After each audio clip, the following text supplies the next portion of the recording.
Bonjour et bienvenue sur ma chaîne.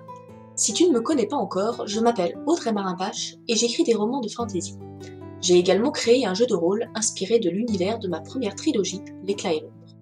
Dans cette vidéo, je vais te donner 5 petits trucs sympas pour finir les chapitres de tes romans. Première possibilité, qui est un grand classique. Terminer le chapitre par un cliffhanger, c'est-à-dire une scène qui s'achève sans qu'on en connaisse le dénouement. Cela va donner envie au lecteur de tourner la page pour savoir la suite. Cet effet est particulièrement utile lorsque le personnage est dans une situation dangereuse ou très stressante.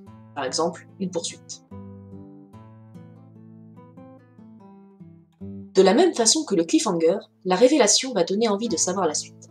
Mais cette fois, le lecteur va se demander quelles seront les conséquences de cette révélation sur la suite des événements. Je trouve cet effet particulièrement efficace, mais attention à ne pas en abuser. J'aime personnellement le réserver à 1 ou 2 chapitres clés par roman. Un petit truc que j'aime beaucoup utiliser. Terminer ton chapitre par la phrase qui le commençait.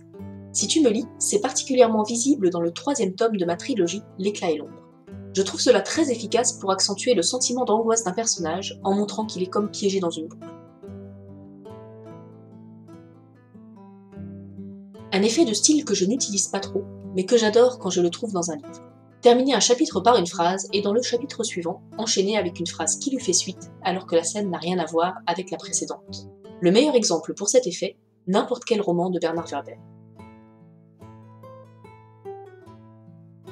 Tu peux aussi terminer la scène avec un effet de zoom, avec une description qui part du général pour s'achever sur un détail important pour ton histoire.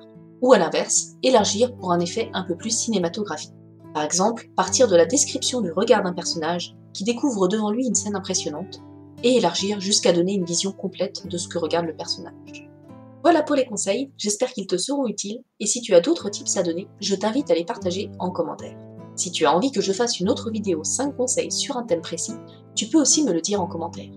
Enfin, si tu veux me soutenir, tu peux t'abonner à la chaîne et liker cette vidéo, ça me fera très plaisir et ça m'aidera à me développer. Bye!